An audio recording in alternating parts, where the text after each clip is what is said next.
Hi, Mr. Malcolm and Mr. Nash. I'm Dingju, and I'm here today to talk about my GDP assignment 3 post production, reflection, and presentation. So, firstly, I'll be talking about the task list, then later I will talk about the reflection. So, for the task list, I'll only be going through my personal task list, as my other group members will personally go through their own task list in their own individual videos. Alright, so for the first part of the task list, I'll be talking about the pre-production, about what I did during the pre-production phase of our game development. So for the very first task I did was I created a game design document to allow me to better plan out the game control as well as the game concept and how the players move. The start date was around 15th October and it ended at about 28th October. So next, I was doing the PowerPoint prototypes map designs. This included the platforms, the traps, power-ups, and coins, like how the platforms were placed, where the traps were spawning, as well as where the power-ups and the coins will be placed. This was done on the 1st of November to the 9th of November. Next, I did the PowerPoint prototypes, boss fights, how the projectiles will be spawned, as well as the overall tapping mechanic of how the player has to tap the projectiles and then throw it back at the boss. And this was done from 9th November to 11th November. Next, I was doing the Unity's prototypes overall user interface, which included the overall look and feel of the main menu, as well as the button layout, as well as the button mapping, which basically made it so that when we click the buttons, it will bring you to the right menu, as well as the shop, gallery, options, and pause menu. And that lasted from the 25th of November to the 1st of December. Alright, so for the next part of the task list, I'll be talking about the production phase, which is where we actually worked on our actual Unity game, which then we published on the Play Store. So for the first part, I did the level design of the Unity version of the game. Basically, we had two different kind of platforms arrangements, because our map is spawned section by section. So I designed the arrangement of the platforms, which split up to easier one and the harder ones. The easier ones are more classic platform placements, which are maybe like just a few platforms in a certain section, and the harder ones range from having multiple platforms to more trap spawning. And this lasted from 10th December to the 31st of December. Next, I also did the searching for the music of our game, which included the background music as well as the sound effects for the games. I opt to use royalty-free music for both the sound effects as well as the background music, because I think we personally would not have made a very good soundtrack. So by using royalty-free music, I think it would like make the game more impressive overall. And this was done from 5th of January to the 7th of January. Next, I also did the editing of the user interface, which included making the sprites for like the button clicked, and so that users get a feedback when they click the button, so that they know they actually click the button. And this was done from 26th of December to 31st of December. Next, I also made the company logo as well as the app icon to help us further have an online presence, as well as setting up social media and so on. And that was done from the 7th of January to the 11th of January. Next, I also did set up the social media and the email for our company. We have an Instagram page, a Twitter page, as well as a Facebook page. And this was done from 12th of January to the 13th of January. Next, I'll be talking about the reflection, in which I'll be talking about 3 group practices and then 3 enhancements that I think our projects can have. Alright, so for the first group practice was the storing of previous versions of our APK file. So basically, we stored previous versions of our games in a Google Drive together with the change logs. So basically, it allows me and as well as my other group mates to see what we have changed in the game over the past few iterations that we have changed in our game. So this practice helps me save time when we are debugging the game or looking for errors, as we can just jump back to the previous version and find out where the bug is actually happening. It also acts as a backup so that we can all access previous versions of the games in case like any error pops out, or we need reference to the older versions for projects or comparisons, which sometimes are needed in the projects.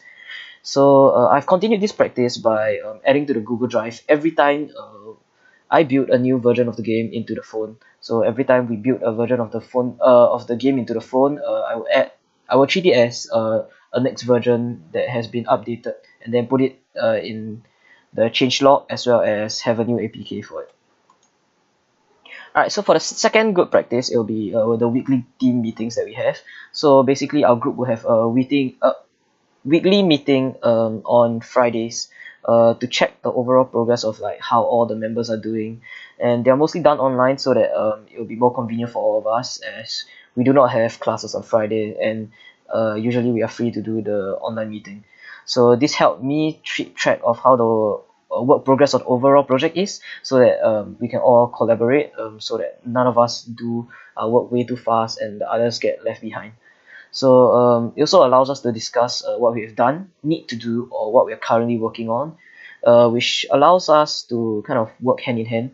So example, if I'm the artist and I need to pass the artwork to the programmer so that he can put the sprites into the game, I can plan it so that the moment I finish, it's in time together with the programmer schedule, so that I can pass him the sprites and he can put it into the game almost instantly, which helps us save time and get the project done faster.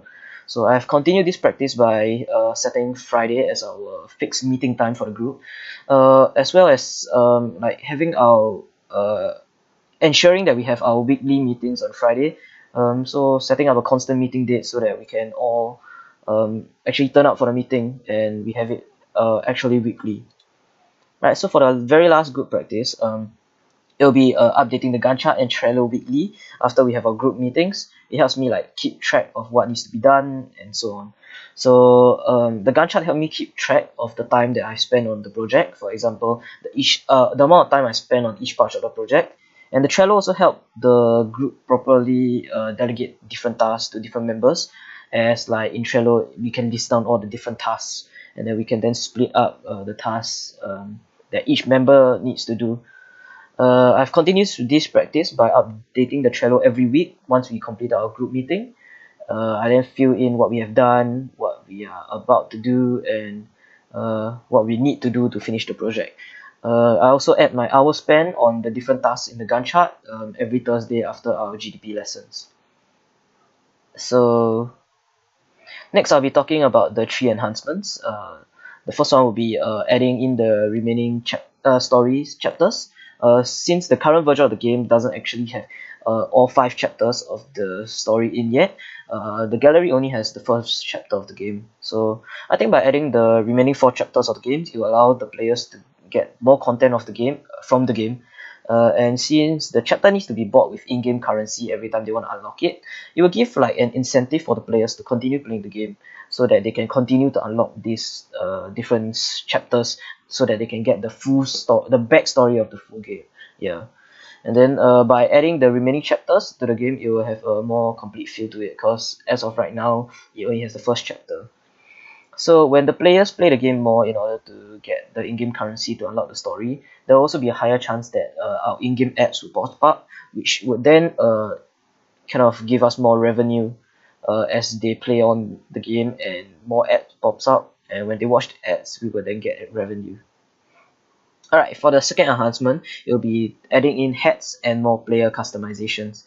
So basically, what I think that we can be add into the game is more hats, because we currently have 3 different hats in the games, and I think more hats will give the players more customization options, and we could even throw in player skins so that we could change the overall look of the character, which would excite some newer players, and even hopefully entice older players to come back to play the game more, so that they can get the new skin.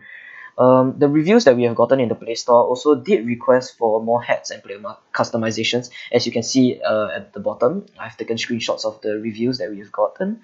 So yeah, the players actually do want to have more customization options. So when we add in new hats and skins, it could also like attract new players, or even entice old players to come back and play the game again, which would then give us more revenue as they play the game more. Alright, so for the last enhancement, it will be adding in new bosses, as well as background changes whenever the player unlocks a new chapter in the story.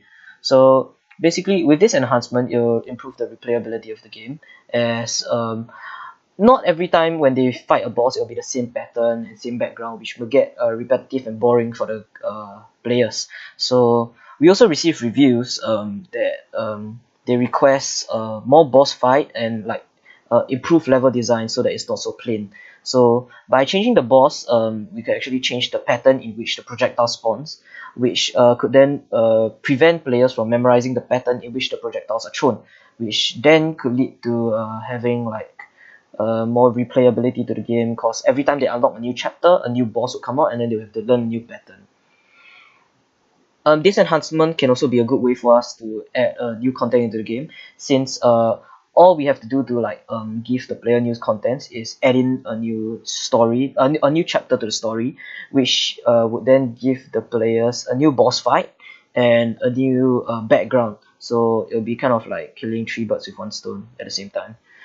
So it will make our game also have so-called infinite replayability, as long as we keep adding new DLC into the game, because the boss would change, and maybe as the chapters go on we could make the boss fights even more challenging, so that it will keep kind of enticing players to keep challenging the new bosses as the difficulty goes up and the rewards gets more and more.